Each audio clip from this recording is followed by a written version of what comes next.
പിണറായി വിജയനും കഴിഞ്ഞ ഋഷിയായിരുന്നു. അതെ, പിണറായി വിജയനും ഗോകുലം ഗോപാലേട്ടനും മോഹൻലാലും ഇവര് ഭയങ്കര വലിയ സ്പിരിച്വലി സാധന ചെയ്ത ആൾക്കാരാണ്. പിന്നെ പിണറായി വിജയൻ ആരാ പറഞ്ഞു പിണറായി വിജയൻ ആത്മീയപരമായിട്ടൊന്നും ചെയ്യുന്നില്ല. പുറത്ത് അദ്ദേഹം ഇങ്ങനെ നിൽക്കുന്നു, അദ്ദേഹം ഒരു കർമ്മയോഗിയായി മുന്നോട്ട് പോകുന്നു. ബ്ലാക്ക് മാജിക്കിൽ കളിക്കാൻ അറിയുന്നവൻ എല്ലാ ഗുണ്ടകളെക്കാളും ഭീകരനായിരിക്കും. കാരണം IPC കേസെടുക്കാൻ പോലും പറ്റില്ല. ചോദ്യം വരാൻ പോകുന്നത് ഓരോ സന്യാസിയുടെ കയ്യിൽ എവിടെ നിന്നാണ് ഇത്രയും പണം എന്നാണ്. സന്യാസി അല്ലല്ലോ ഞാൻ വെറും ഒരു സന്യാസിയാണ്. എൻ്റെ ഫാമിലിയെ പറ്റി അറിയും. അല്ല, ഒരു സന്യാസിക്ക് എന്തിനാണ് പണം എന്ന്, ഒരു സന്യാസിക്ക് എന്തിനാണ് പൈസ എന്ന് ചോദിക്കുന്നതിന്റെ മോന്ത നോക്കുന്ന അടി കൊടുക്കണം. സന്യാസി പിന്നെ വായു തിരിക്കും. ഈ പൂജയുടെയും ഹോമത്തിന്റെയും പേരിൽ തന്നെ നടക്കുന്ന തട്ടിപ്പുകൾ നമ്മൾ കാണുന്നുണ്ട്. ഗുരുദീക്ഷകളുടെ പേരിൽ തട്ടിപ്പ് നടക്കുന്നുണ്ട്. ഒരു മാസം കൊണ്ടൊക്കെ ദീക്ഷ എടുക്കുന്ന ഒരുപാട് ആളുകളുണ്ട്. എന്നെ വേട്ടയാടിയതുപോലെ ഒരു സ്വാമിയെ ഒരു സന്യാസിനെ ഒന്നും ഇന്ത്യയിലാരും വേട്ടയാടിയിട്ടുണ്ടാവും. ക്ഷമിക്കാനും സഹിക്കാനും കഴിയുന്നതല്ലേ ഒരു സ്വാമിയുടെ ഗുണം എന്ന് പറയുന്നത്. അങ്ങനെയൊന്നുമില്ല.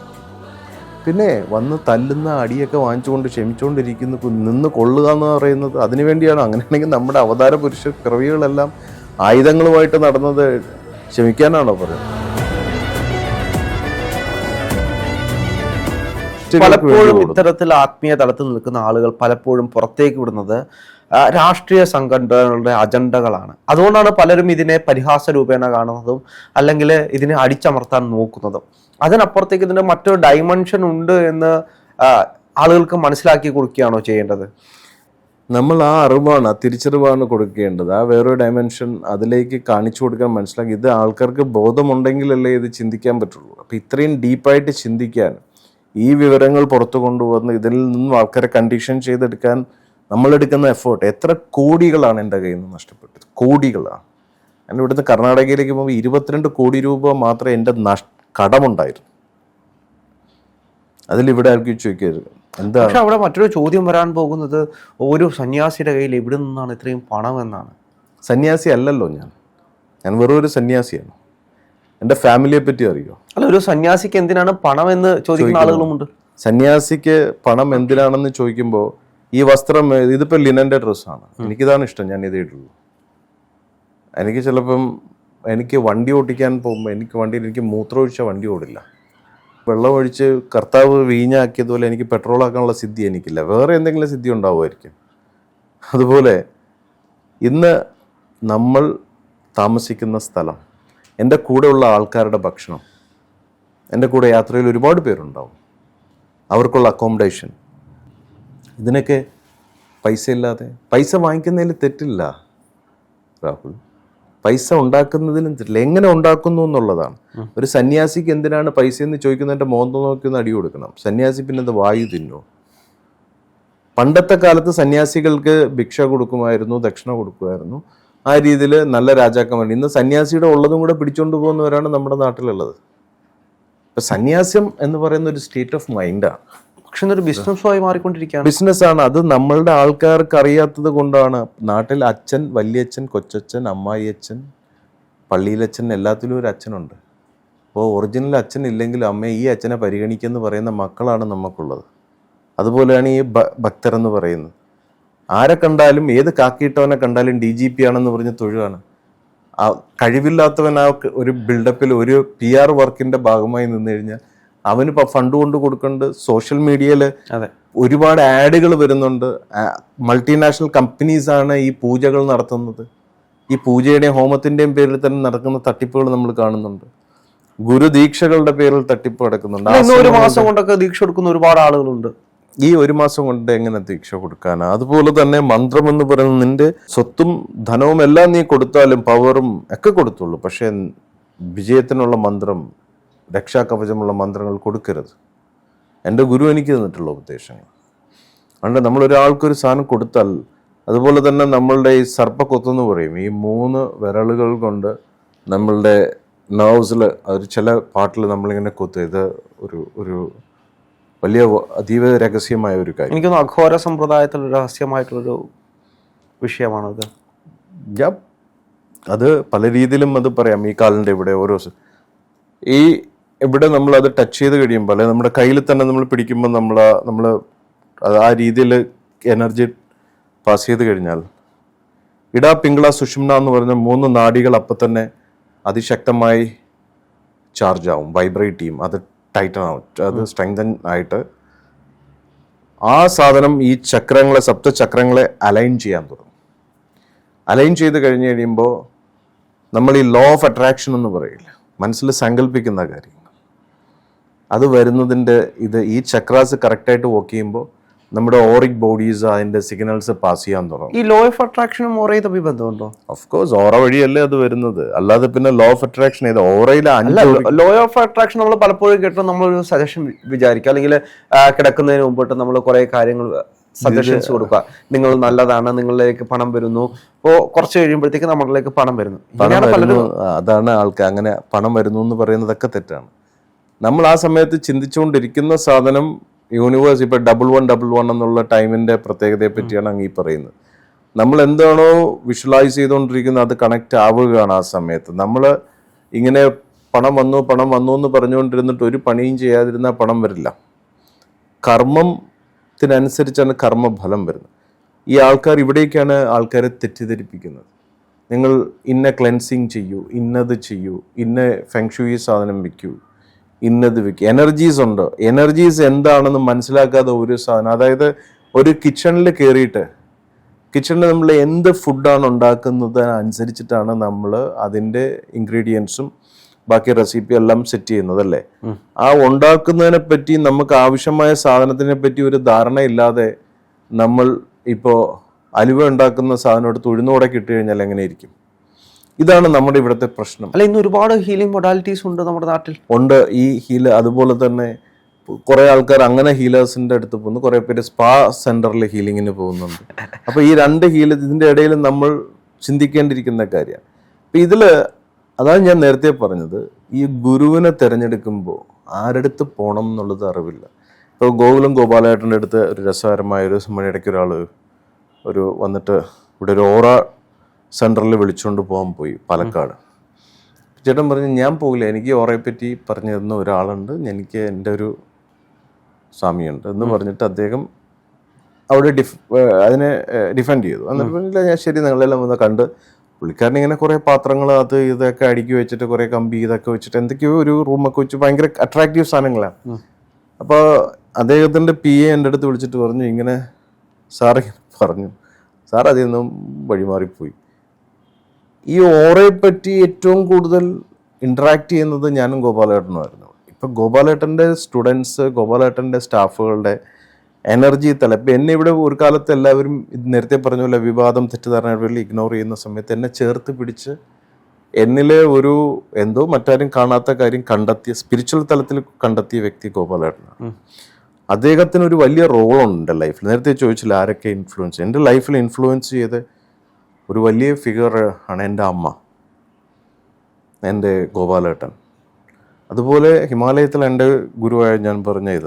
പിന്നെ എൻ്റെ ലൈഫിൽ ഓരോ വ്യക്തികൾക്ക്, എൻ്റെ മകനുണ്ട് മിസ്റ്റർ റോക്കി എന്ന് പറയും, ഒരു പേർഷ്യൻ ക്യാറ്റാണ്.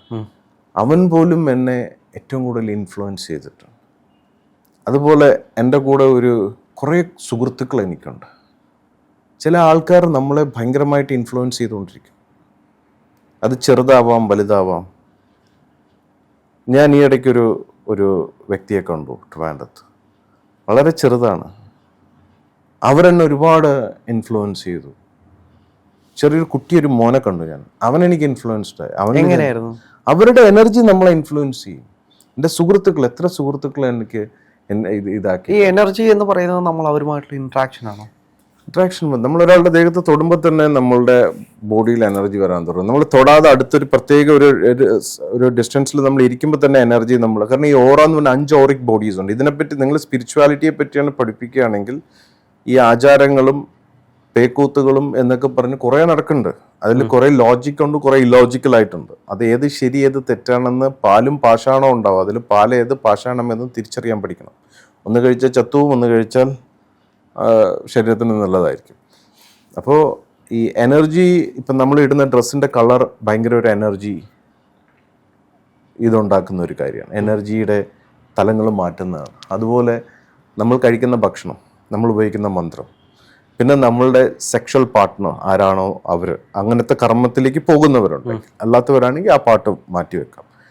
പിന്നെ നമ്മളുടെ ഓരോ ഭൂമിയുടെ ഓരോ സ്ഥലങ്ങൾ, നമ്മുടെ ഓറ എന്താണെന്നും നമ്മളുടെ സൂക്ഷ്മ ശരീരം എന്താണെന്നും വ്യക്തമായി നമ്മൾ തിരിച്ചറിയും. ഇതാണ് ഗോകുലം ഗോപാലേട്ടൻ ചെയ്തിട്ട് പോകുന്നത്. അദ്ദേഹത്തിന് ഈ ഗജകേസരി യോഗമൊന്നും ലാലേട്ടനെ പോലെയല്ല, പക്ഷെ അദ്ദേഹം കംപ്ലീറ്റ് ഋഷിവിദ്യയാണ് ഈ ഫോളോ ചെയ്യുന്നത്. അപ്പൊ ഇത് നമ്മൾ നോക്കിയിട്ട് നമ്മൾ ചില സ്ഥലങ്ങളിൽ പോയി ഇരിക്കുക, ചില ഭക്ഷണങ്ങൾ മാറ്റുക, ചില കളേഴ്സ് ഇതാക്കുക, ചില മന്ത്രാസ് ചേഞ്ച് ചെയ്യുക. അപ്പോൾ ഉണ്ടാകുന്നതെന്ന് വെച്ചാൽ നമ്മുടെ ജാതകത്തിൽ യോഗവും അനുഭവ യോഗവും എന്ന് പറഞ്ഞ രണ്ടെണ്ണം ഉണ്ട്. ജ്യോത്സ്യന്മാർ യോഗമുണ്ട്, ഇന്നത് വരും, ഇന്നത് സംഭവിക്കും എന്നൊക്കെ പറഞ്ഞിട്ട് ഗ്രഹങ്ങളുടെ മാറ്റങ്ങൾ, ഒന്നിൻ്റെ അപകാരം, ശുക്രനിൽ വ്യാഴത്തിൻ്റെ അപകാരം വരുമ്പോൾ ഇങ്ങനെ ഉണ്ടാവും, ശനിയുടെ അപകാരം വരുമ്പോൾ ഇങ്ങനെ ഉണ്ടാവും. അപ്പോൾ ഇതിനെ പ്രെഡിക്റ്റ് ചെയ്യുക എന്നുള്ളത് നോർമലായിട്ട് ഒരു കാൽക്കുലേഷനാണ്. ടാങ്കിൽ വെള്ളം ഉണ്ടെന്ന് പ്രെഡിക്റ്റ് ചെയ്യാം, പക്ഷേ വെള്ളം ടാപ്പ് തുറക്കുമ്പോൾ വരുമോ ഇല്ല എന്നുള്ളത് ആണ് അനുഭവ യോഗത്തിൽ വരുന്നത്. അപ്പം നമുക്ക് അനുഭവ യോഗം ഉണ്ടാക്കുക എന്നുള്ളത് നമ്മളുടെ ഉള്ളിലെ എനർജിയാണ്. നമുക്ക് ജാതകത്തിൽ ജനിച്ചതെല്ലാം നന്നായിരിക്കുന്ന നല്ല സമയമാണ് ഒക്കെയാണ്, പക്ഷെ ഒരു ഗുണവുമില്ല. ഗജകേസരി യോഗമുള്ളവൻ തെണ്ടി നടക്കുന്നു. എന്തുകൊണ്ട്? അവിടെയാണ് നമ്മുടെ ഈ മിസ്റ്റിക് ക്രിയ എന്ന് പറയുന്ന സാധനം വർക്ക് ചെയ്യുന്നത്. മിസ്റ്റിക് ക്രിയ ഓറ ക്രിയ എന്ന് പറഞ്ഞ രണ്ട് സാധനങ്ങളാണ് അൾട്ടിമേറ്റ്. ഇത് ഇവിടെ ആരും ചെയ്യുന്നുമില്ല, അറിയത്തുമില്ല. ഇത് സിദ്ധി പുരുഷന്മാരുടെ സബ്ജക്റ്റാണ്. അതുകൊണ്ടാണ് പറയുന്നത് എല്ലാം എല്ലായിടത്തും എത്തില്ല.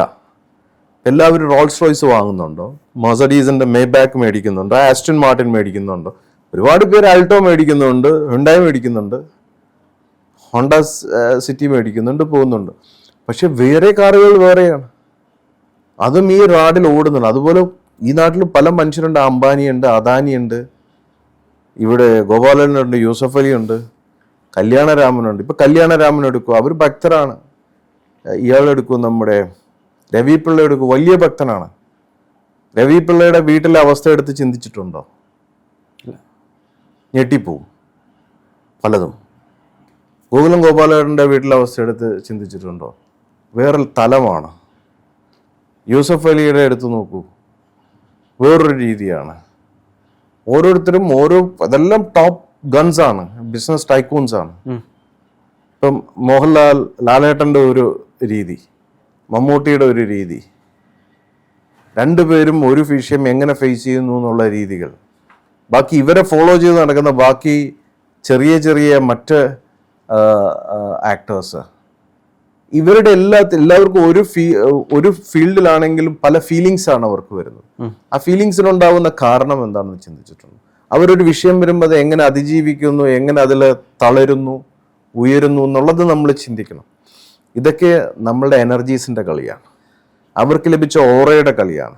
അതിനെങ്ങനെ അവർ മെയിൻറ്റെയിൻ ചെയ്യുന്നു, ചിലത് അറിഞ്ഞും അറിയാതെയും സംഭവിക്കുന്ന കളി. ഇപ്പം അബ്ദുൽ കലാം സാറിനെ പറ്റി എനിക്ക് പറയാനാണെങ്കിൽ അദ്ദേഹം ഒരു ഓറ ട്യൂണിങ്ങും ഇല്ലാതെ വളർന്ന മനുഷ്യനാണ്. അതൊരു ഋഷിയായിരുന്നു, അത് രാമേശ്വരത്തിന്. വേറെ ഏതോ ഇന്റർവ്യൂവിൽ പറയുന്നത് കേട്ടു, പിണറായി വിജയനും കഴിഞ്ഞ ജന്മത്തിൽ ഋഷിയായിരുന്നു. അതെ, പിണറായി വിജയനും ഗോകുലം ഗോപാലേട്ടനും മോഹൻലാലും ഇവര് ഭയങ്കര വലിയ സ്പിരിച്വലി സാധന ചെയ്ത ആൾക്കാരാണ്. അതിൽ തിരിച്ചറിയാതെയും അറിഞ്ഞതിൻ്റെ ഇപ്പം മോഹൻലാലിനെ ഈ ലെവലിൽ എത്തിയതിൻ്റെ വേറെ ലാലേട്ടൻ്റെ ജാതകത്തിൽ ഞാൻ മനസ്സിലാക്കിയ ഗജകേസരി യോഗമുണ്ട്, കുറേ പ്രത്യേകതകളുണ്ട്, വ്യാഴൻ്റെ സ്വാധീനം ഭയങ്കര ഇതൊക്കെയാണ്. പക്ഷെ അദ്ദേഹത്തിൻ്റെ ഓറയും ചക്രയും ഞാനിങ്ങനെ ഞാൻ ലാലേട്ടൻ്റെ ഇത് പറഞ്ഞിട്ടുള്ളതാണ്, അതിൻ്റെ ആ പ്രത്യേകതകളെ പറ്റി പറഞ്ഞു കൊടുത്തിട്ടുണ്ട്. പെട്ടെന്ന് അദ്ദേഹം ചേഞ്ച് ആവുന്നതും അദ്ദേഹത്തിൻ്റെ ലൈഫിലുണ്ടായ മാറ്റങ്ങളുടെ കാര്യത്തിൽ എല്ലാത്തിനും ഒരുപാട് ഇൻഫ്ലുവൻസ് ചെയ്തിരിക്കുന്ന അദ്ദേഹത്തിൻ്റെ കഴിഞ്ഞ ജന്മത്തിൻ്റെ എനർജിയാണ്. ഗോപാലേട്ടൻ ഈ ലെവലിലേക്ക് ഇങ്ങനെ നിൽക്കുന്നതിൻ്റെ കാരണം ആ കഴിഞ്ഞ ജന്മത്തിൻ്റെ എനർജിയാണ്. ഗോപാലേട്ടൻ്റെ മകൻ ബൈജുവേട്ടന് ഗജകേസരി ഉണ്ട്, അതൊക്കെ ഉണ്ട്. പക്ഷേ അപ്പന് ഇതൊന്നുമില്ല, ഗോപാലേട്ടൻ ഇതൊന്നുമില്ല. പക്ഷെ ഗോപാലേട്ടൻ ഇങ്ങനെ എന്താ പറയുക, ബ്രഹ്മോസ് പോലെ പൊയ്ക്കൊണ്ടിരിക്കുകയാണ്. എന്തുകൊണ്ടാണ്? അദ്ദേഹത്തിന്റെ സാധന ക്രിയകൾ, അത് മിസ്റ്റിക് ക്രിയയാണത്. എന്നാൽ നമ്മൾ എന്താണ് ചെയ്യേണ്ടത്? ഐ എം സോറി, എനിക്കത് പറയാൻ പറ്റില്ല. അതുപോലെ നരേന്ദ്രമോദിജി, അദ്ദേഹം ഈ ക്രിയ ഫോളോ ചെയ്യുന്നതാണ്. ഇതിൻ്റെ വേറൊരു പാറ്റേൺ ആണ് അദ്ദേഹം ഫോളോ ചെയ്യുന്നത്. പിന്നെ ലാലേട്ടനും അദ്ദേഹത്തിൻ്റെതായ കുറേ സാധനാ രീതികളും കാര്യങ്ങളും ഉണ്ട്.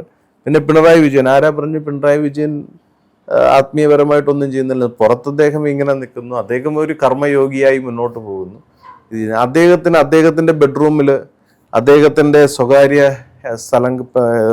സ്പേസിൽ അദ്ദേഹം എന്ത് ചിന്തിക്കുന്നു, ഏത് ധ്യാനിക്കുന്നു, എന്ത് ഉപയോഗിക്കുന്നു എന്ന് ഈ നാട്ടുകാർക്കും ഇവിടുത്തെ മീഡിയക്കാർക്കും എങ്ങനെ അറിയാൻ പറ്റുക? അങ്ങനെ അല്ലാത്തൊരു മനുഷ്യനെ തരണം ചെയ്യാൻ പറ്റില്ല രാഹുൽ. അറ്റാക്ക് എന്ന് പറയുന്നത് പല തരത്തിലുള്ള ഈവൻ ഇവിൾ അറ്റാക്ക് പോലും, കണ്ണ് ദൃഷ്ടി ഇവിൾ ഐ എന്ന് പറയാം, അതുപോലും മനുഷ്യന് താങ്ങാൻ പറ്റില്ല. ഇപ്പൊ ഇവർക്കൊക്കെ എതിരെ എത്രമാത്രം ദുഷിച്ച സ്പെൽസ് ഇവർക്കെതിരെ പറയുന്നുണ്ട്. പ്രാക്ക്, ബ്ലാക്ക് മാജിക് എന്ന് പറയുന്ന ഒരു സാധനം. ബ്ലാക്ക് മാജിക്കിൽ കളിക്കാൻ അറിയുന്നവൻ എല്ലാ ഗുണ്ടകളെക്കാളും ഭീകരനായിരിക്കും. കാരണം IPC കേസെടുക്കാൻ പോലും പറ്റില്ല. ആ കളി കളിക്കാൻ അറിയാം. ഡിസ്ട്രക്ട് ചെയ്യാൻ എളുപ്പമാണ്, കൺസ്ട്രക്ട് ചെയ്യാൻ പാടാണ്. അങ്ങ് കളികൾ കളിച്ചിട്ടുണ്ടോ ഇല്ലയെന്ന് ചോദിച്ചാൽ ഇല്ല എന്ന് പറയുന്നത് എൻ്റെ മനസാക്ഷിയോട് ഞാൻ ചെയ്യുന്ന തെറ്റാണ്. ബ്ലാക്ക് മാജിക് മാത്രമല്ല, ഞാൻ കൂടുതലും ചെയ്യുന്നതും അറിഞ്ഞതുമൊക്കെ എന്നെ വേട്ടയാടിയതുപോലെ ഒരു സ്വാമിയെ, ഒരു സന്യാസിനെ ഒന്നും ഇന്ത്യയിലാരും വേട്ടയാടിയിട്ടുണ്ടാവില്ല. അമ്മാതിരി രീതിയിൽ എന്നെ ഇവരെ ഇല്ലാണ്ടാക്കാൻ ശ്രമിച്ചു. പക്ഷെ ക്ഷമിക്കാനും സഹിക്കാനും കഴിയുന്നതല്ലേ ഒരു സ്വാമിയുടെ ഗുണം എന്ന് പറയുന്നത്? അങ്ങനെയൊന്നുമില്ല.